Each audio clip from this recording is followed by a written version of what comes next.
आज जो हमारे पास पिकअप ट्रक है ये है टोयोटा का हाइलक्स वीगो चैम्प और ये फेस लिफ्टेड वेरिएंट है। जो हमारे पास सिंपल वीगो आ रहा था 13 का मॉडल है, 13 का ही रजिस्टर्ड है और लोकली मैन्युफैक्चर्ड है। अच्छा, ये एक basic of road rugged truck है और जो पाकिस्तान की मार्केट में अवेलेबल था। रेम साइज़ की बात करते थे तो 15 का टायर लगा हुआ है इस पर, ऑफ रोड टायर्स लगे हुए हैं, ट्यूबलेस टायर्स। और फर्दर आगे बात करते चलें तो ये एक नॉर्मल की ऑपरेटेड की स्टार्ट हमारे पास ट्रक है। और इसके इंजन की बात करते चलें तो ये 2500 सीसी एल लाइन इंजन है और डीजल इंजन है। और इसकी हॉर्स पावर की बात करते चलें तो 100 horse power at 8600 RPM, 260 newton metre torque है। 4 स्पीड ऑटोमेटिक ट्रांसमिशन के साथ आता है। इसकी सस्पेंशन की बात की जाए तो tube shocks with leaf springs आते हैं और जो रेयर है उस पर ड्रम ब्रेक्स हमें मिलती हैं।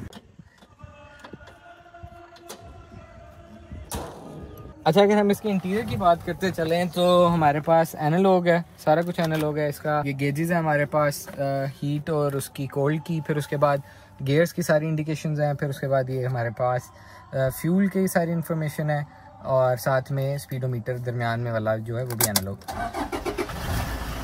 2 लाख किलोमीटर ड्रिवन है और लेकिन इसका स्टार्टअप अभी भी ऐसा है जैसे कि 0 मीटर है।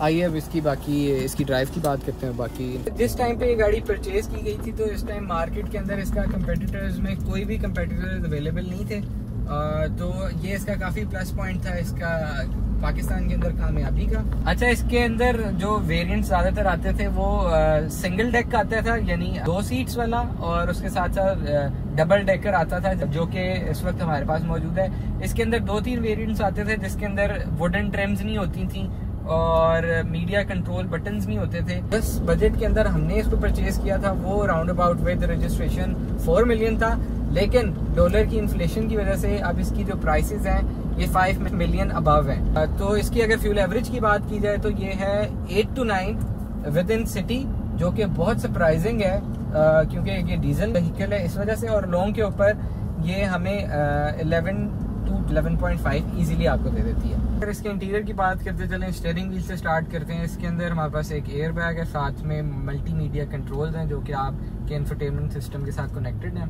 इनबिल्ट जेवीसी का इंफोटेनमेंट सिस्टम कंपनी फिटेड आया था जिसकी जो क्वालिटी है उस टाइम के लिहाज से ऑप्टिमल है, लेकिन अब ये थोड़ा आउटडेटेड है। नीचे हमारे पास एनालॉग एसी कंट्रोल्स हैं, हैजार्ड बटन है और साथ में एसी का बटन है।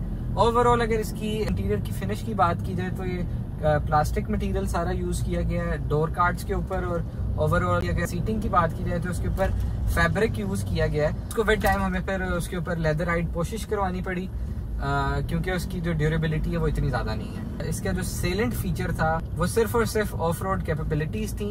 इसके कंफर्ट की बात की जाए तो वो भी बहुत ज्यादा कंफर्टेबल नहीं, आपको कंफर्ट सीट्स नहीं मिलती। ना तो इसकी फ्रंट सीट इलेक्ट्रिकली ऑपरेटेड है और ना ही हाइट एडजस्टमेंट का ऑप्शन इसके अंदर मौजूद। बैक सीट्स की बात की जाए, बैक रो की बात की जाए तो काफी ज्यादा अनकंफर्टेबल है क्योंकि वो 90 के एंगल पे आपको बैठना पड़ता है और लॉन्ग ट्रिप्स के लिए आप पीछे 3 पर्सन को अकोमोडेट नहीं कर सकते। अच्छा, अगर इसके ट्रंक की जिसको हम डाला जिसकी वजह से ये मशहूर है तो उसकी बात की जाए तो ये काफी यूजफुल है।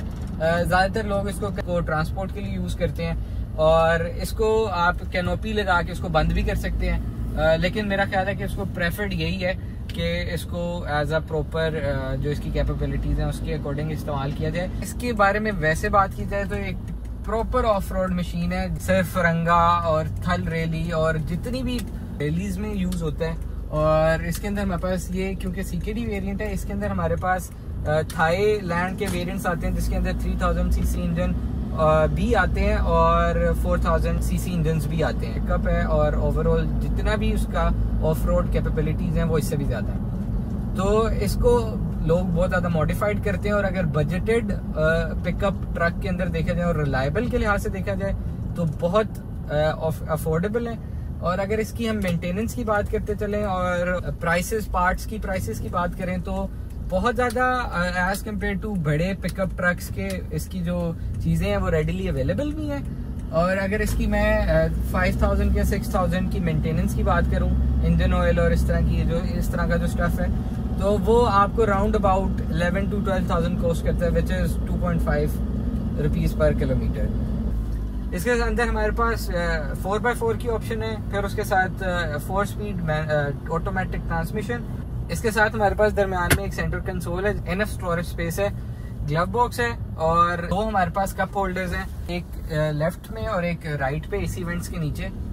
और जो इसकी बैक सीट्स हैं वो इस वजह से भी काफ़ी अनकंफर्टेबल है क्योंकि काफ़ी बम्पी राइड मिलती है आपको, क्योंकि बॉडी टू वेट रेशो अगर हम देखें तो आगे से काफ़ी लोडेड है इंजन का वेट है, और अगर बैक की बात करते चले हम तो बैक जो है वो बिल्कुल आपकी एम्प्टी है, तो इस वजह से जो पैसेंजर्स हैं उनको ज़रा अनकंफर्टेबल राइड मिलती है। अच्छा, अगर रिलायबिलिटी की बात की जाए तो इससे ज़्यादा रिलायबल पिकअप ट्रक मैंने नहीं आज तक यूज़ किया। 2 लाख किलोमीटर ये ड्रिवन है और आज तक इसने कोई ऐसा ट्रबल नहीं किया कि जिसकी वजह से हमें कोई ऑन रोड कोई प्रॉब्लम फेस करनी पड़ी हो। सिर्फ और सिर्फ पीरियोडिक मेंटेनेंस हुई है इसकी। मेरा ख्याल है कि बजटेड पिकअप ट्रक्स और यूज्ड के अंदर इससे अच्छी ऑप्शन कोई नहीं है आपके पास 5 to 6 मिलियन का बजट है, तो मेरा ख्याल ये परफेक्ट ऑप्शन है आपके लिए। Proper off-roader with reliability. That's all I wanted to share about this.